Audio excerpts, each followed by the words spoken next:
Wana Jubilee hamjambo? Wana Jubilee hamjambo? Hebu tusalimiane, zile zetu za samani za hewa ndizo hizo. Asante sana, asante sana, asante sana. Jubilee oye! Jubilee oye! Kenya oye! Asanteni sana, ubarikiwe. Tafadhali ni tuketi. Asante. Asante sana. Thank you. Asante sana, nimewashukuru sana. Thank you, thank you, thank you. Asante.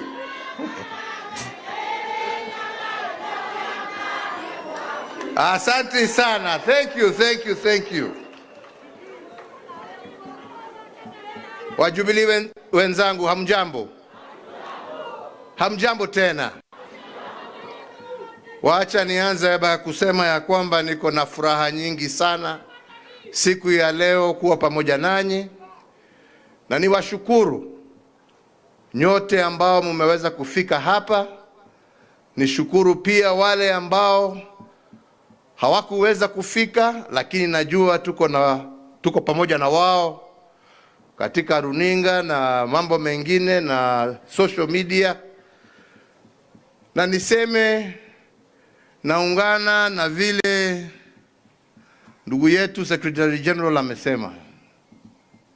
Leo ni siku ya furaha. Leo ni siku ya furaha kwangu na kwa jamii yote ya Jubilee, kwa sababu kwa muda mrefu tumezungushwa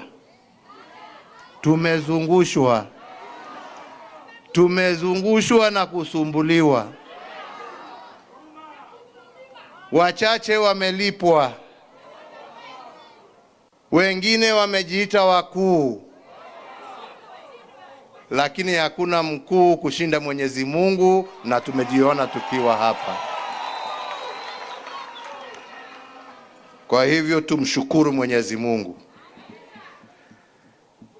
Nataka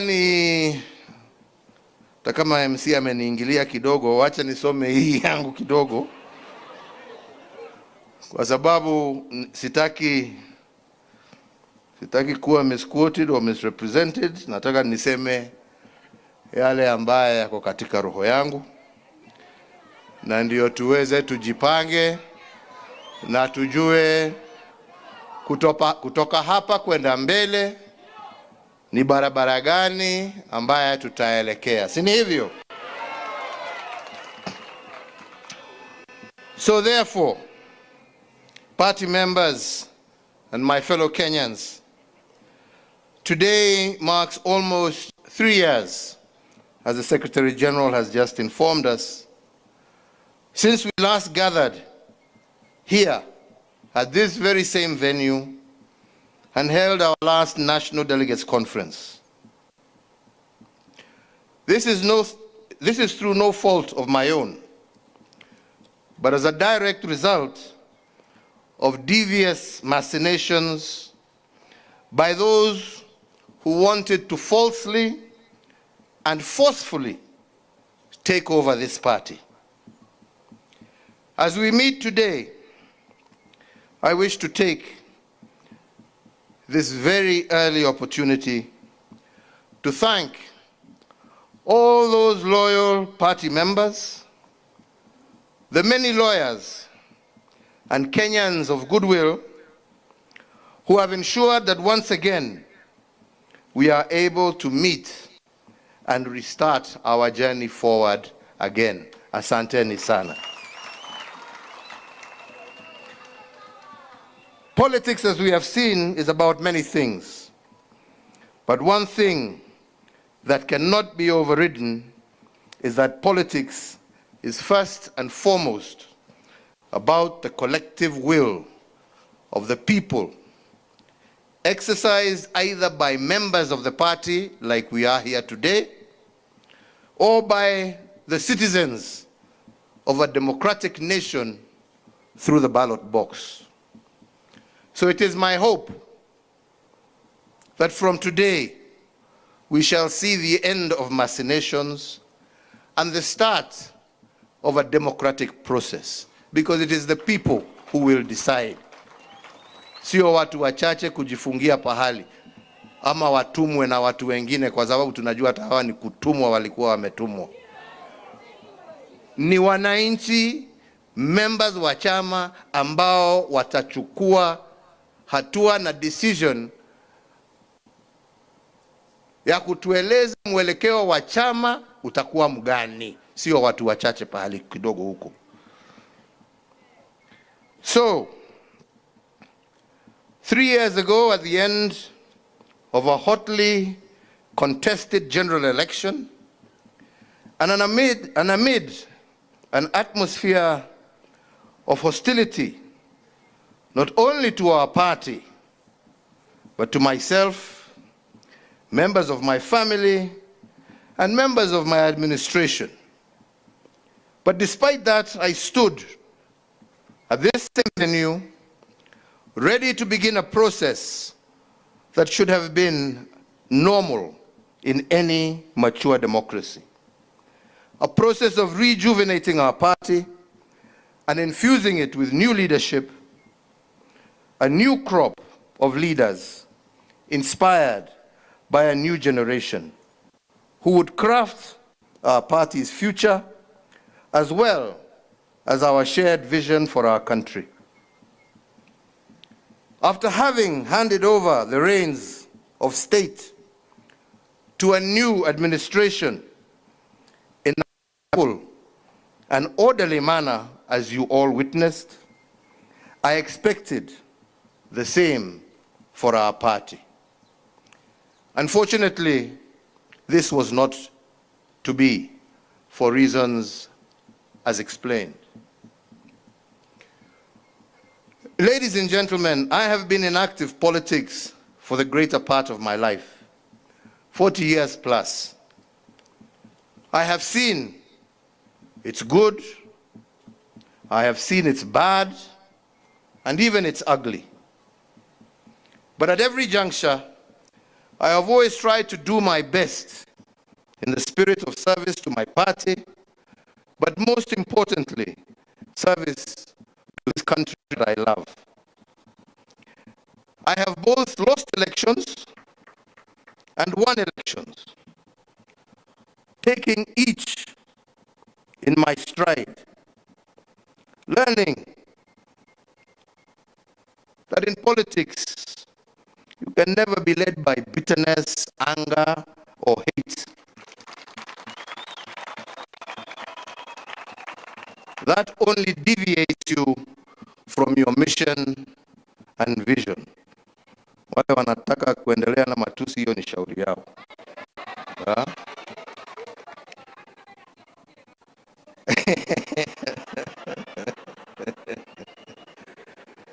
Sisi hatuna chuki na mtu, tunapenda nchi yetu.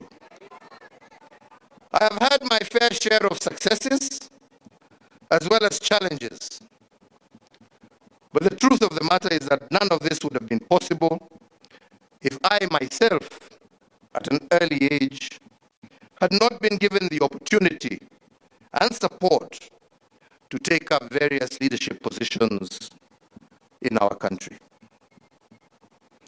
As a party, under my administration, under my leadership, and courtesy of the Kenyan electorate, we have been a governing party for approximately 10 out of our country's 60-odd years of life since independence.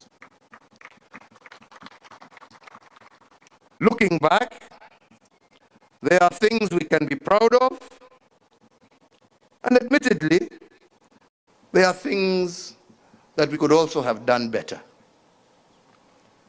As a party, we can say with pride that it was our administration that oversaw the implementation of a new constitutional order, and we did so within the stipulated timelines. As a party, we can say that we left behind a more connected country than we found it. We doubled the number of tarred roads, increased electricity connections from 35% of our population that we found to over 70%. We began the process of modifying dilapidated colonial infrastructure with the introduction of the SGR, the development of Lamu Port, the revival of Kisumu Port, amongst many others. In health, our Linda Mama, the removal of maternity fees in our health centers gave and saw great improvement in maternal health and improved child mortality rates. Our management equipment services saw medical equipment such as dialysis machines, scanning machines, laboratories, and other equipment become available to distant corners of our country, with counties like Mandera being able to carry out cesarean sections and other such operations for the first time since independence. In education, we restored the sanctity of our exams. We maintained the free primary education that we inherited from President Kibaki. We expanded the free day secondary education and reduced the burden of healthcare for our parents with the introduction of EduAfia for our students. In security, despite initial challenges, we invested heavily in our infrastructure, security infrastructure. We restructured our security organs and deepened an interagency approach, thereby ensuring that our security agencies were better able to handle both domestic and external threats. This machine that we built, however, was not to be used and designed to face its own citizens, and it is not supposed to have been a source of fear and conflict with our citizens.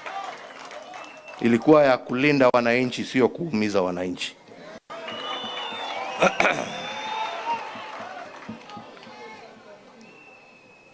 We worked as a party to bring greater cohesion in our social construct, to reduce ethnic tensions and address both social and regional inequalities. This noble effort, unfortunately, was used against us in the last campaigns, it being called an attempt to erode democracy. I wonder what they call theirs today. I can go on and on, but that is for another time. Equally, my friends, it is true to say that we also face challenges, key among them being our war against corruption in government that was less than successful. Our intergovernment relations also left much to be desired, a case in point being the uneasy relationship with the judiciary over the appointment of judges. To my mind, the framers of our Constitution intended that the different arms of government will be simultaneously independent, but always interdependent, for the common good of our people and nation. It was never our intention to deny them their independence or to interfere with their operations. All of this and more, but as I have said, this is a story for another day. So therefore now, we need to ask ourselves, where are we and where do we want to go? Ladies and gentlemen, over the years as a leader, some things have become apparent and clear to me. That you succeed by looking at past successes, injecting new ideas, and improving upon them. And you fail by ignoring past mistakes and therefore falling folly of repeating the same. This, while always having an open mind and a listening ear, even to those you disagree with, and especially to the voices of our younger generations. For in a world that is ever evolving as fast as it is with such insights that it is then that such insights become crucial for true transformation to occur. A balance of all this is what makes a stable and pragmatic nation, one that is filled with hope and not despair, a nation at peace with itself, and one that is able to transist with ease from one generation to the next. In the last general election, I endeavored to pass this message. Unfortunately, it fell on deaf ears and was lost in the noise of insults, character assassinations, myths and stories of dynasties and hustlers, and so on. Yeah. Today, many of the gains we had in the past have been eroded. Linda Mama and others replaced by new, untried, untested schemes. And while we wait for these experiments to work, Kenyans suffer and our progress is retarded. As we continue to dwell in rhetoric rather than in progress, we repeat the mistakes of the past. Indeed, today, some of the truths we spoke of yesterday have become the reality check of today, while some of the myths and falsehoods have become the nightmare that many are living. So again, why are we here today? Ladies and gentlemen, the past can inform us, but the present can shape the future.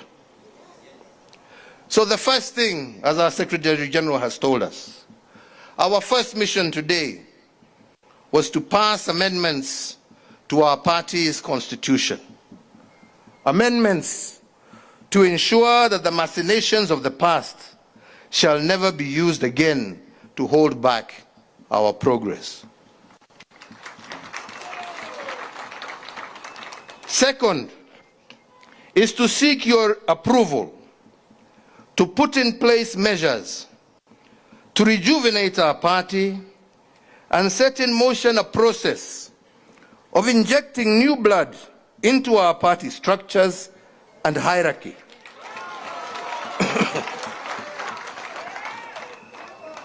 Men and women, especially the young, and when I say the young, I am not just saying young in body, we also want young in mind and spirit.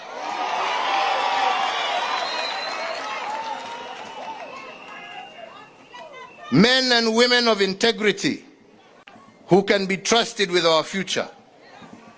Men and women who have the courage to fight for what is right and just. Men and women with the patience to listen to those whom they wish to lead. Men and women with compassion for their fellow citizens. Men and women of wisdom, not pride. Men and women who know as human beings they can make mistakes, but stand ready to correct them.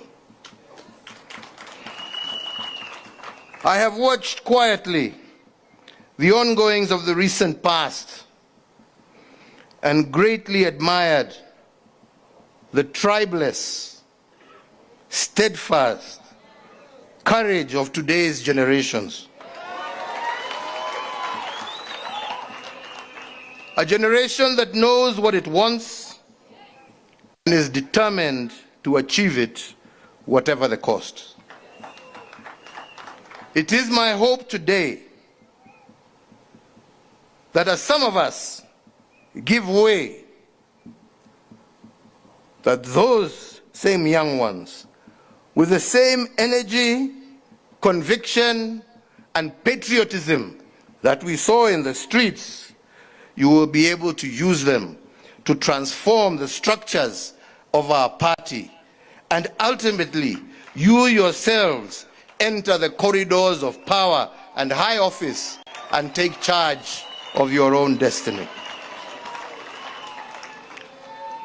You know what you want. It is not for me to tell you. You know what you want. You have the energy to get it. And time is on your side. Musibaki nyuma. In the next few weeks, we shall be rolling out our recruitment strategy across the country.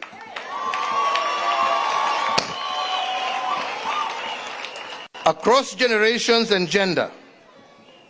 This in conjunction with other activities aimed at rejuvenating and reinvigorating our party at grassroots level. Our doors are open for all well-meaning Kenyans, and it is my intention to oversee a smooth and transparent process where it shall be the will of the party membership that shall prevail. Nyinyi wenyewe. So, ladies and gentlemen, as I conclude, I wish, for the sake of clarity, to remind Kenyans that the Jubilee Party, as you well know, and for reasons that have just been given, has been largely silent for the last 3 years for those reasons. When we last convened a national delegates conference prior to the 2002 general elections, the party resolved to become a member of the Azimio la Umoja coalition because I, as party leader then and now, was convinced that the coalition and its members shared a common vision for our country. In the years since then, however, the Azimio coalition membership has undergone changes. I don't need to elaborate, nyinyi nyote munaelewa. However, notwithstanding these changes, and as we speak today, the party, as per the decision of our organs, remains a member of what is left of this coalition, and any decision on whether to reinvest in it or leave it will be a decision for the party's new leadership to take when the time comes. Lakini sasa tuko pahali tulikuwa. Mimi sio mtu wa kupiga reverse na kona kila siku. But make no mistake when I say that. Like any other political party, we shall be preparing for the next general election, and doing so in earnest. And it remains our firm intention to field the best possible candidates for all elective positions. We shall either do this on our own, or we shall do this in concert with like-minded political movements.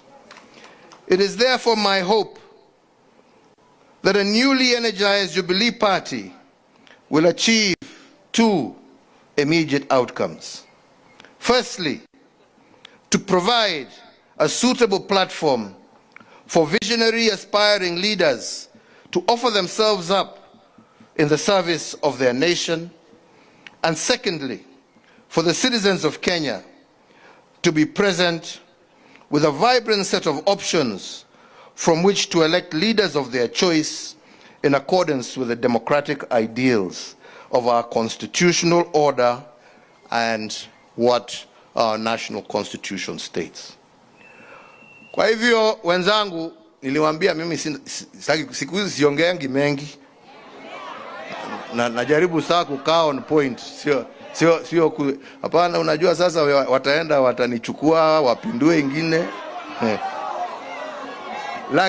lakini ya muhimu, chama chetu cha Jubilee kutoka mwanzo lengo letu lilikuwa tujenge chama cha kitaifa, chama ambacho kitaunganisha Wakenya wote, chama ambacho nia yake ni kuona sio sehemu hii ama hii, lakini Kenya yote ikisonga mbele, wananchi wakiwa pamoja na wakipendana kama ndugu na dada. Na nyinyi mnajua hata kazi ambazo tulikuwa tukifanya wakati tulikuwa na nafasi ya uongozi wa taifa hili letu la Kenya, lilikuwa linalenga kila kona ya jamhuri yetu ya Kenya. Hakuna pahali ambapo hatukujenga mabarabara, hakuna pahali ambapo hatukuweka stima, hakuna pahali ambapo watoto walikuwa wanasemekana wamekosa kuenda shule kwa sababu hawana karo. Watoto wetu wote primary na secondary walikuwa wanasoma kila pahali Kenya hii yetu.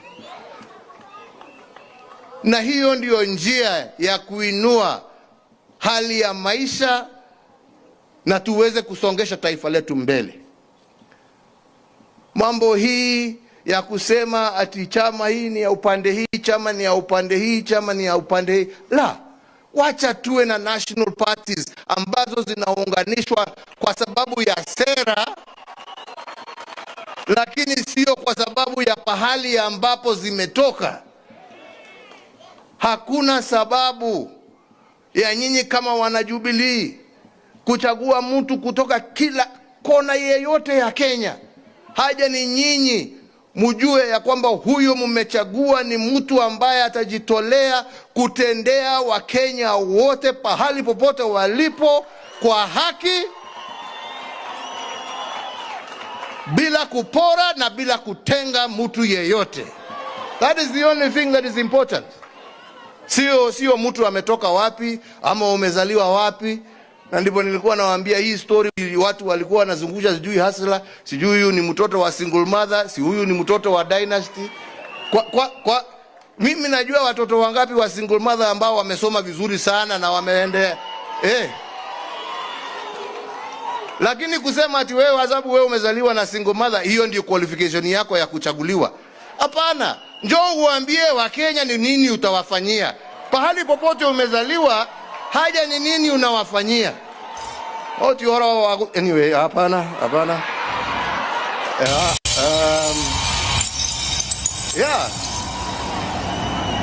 Kila mtoto, uwe umezaliwa kwa nyumba ya matope, uwe umezaliwa kwa nyumba ya dhahabu, kila mtu ako na nafasi ya kuongoza taifa hili letu la Kenya. Haja ni apatiwe nafasi. Na tunataka sisi iwe chama chetu cha Jubilee ndicho chitapatia Wakenya wote bila kubagua nafasi ya uongozi katika taifa letu la Kenya. Na hiyo ndio lengo letu. Na hiyo ndio nimesema, na nitahakikisha mimi nimesimamia hiyo process mpaka mwisho. Na ndio zile shida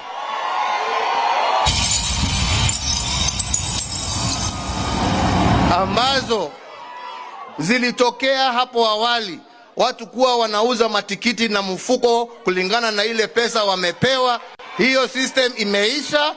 Transparency itakuweko in all the processes that we shall follow. Na mtu kama ni kiti unataka, wenye viti ni hawa, waongeleshe na waongeleshe vizuri. Ama ni namna gani? Tumekubaliana wenzangu? Na mimi nitajitolea sasa, kwa sababu tumesema tunataka kuanzisha recruitment drive, kuanza kuzunguka mashinani kila area, tupatane na nyinyi, tuongee pamoja na nyinyi.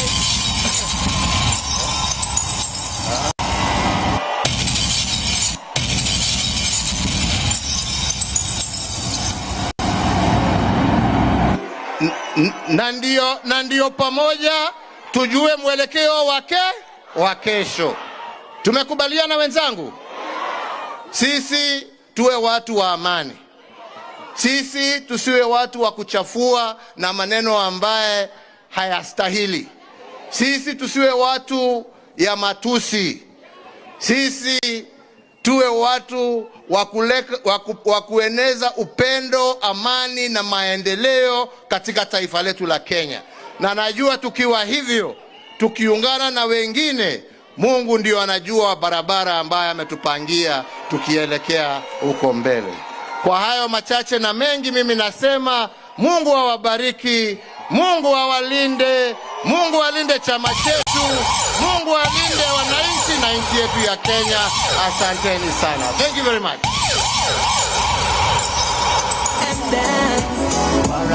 Param, sing a brand new song for peace. And tarang, let the people rejoice and dance. I heard finally happy to stop the fight. Param, let the people rejoice and dance. So itaita Janet Ogera atukujie kwa kama Kristo alafu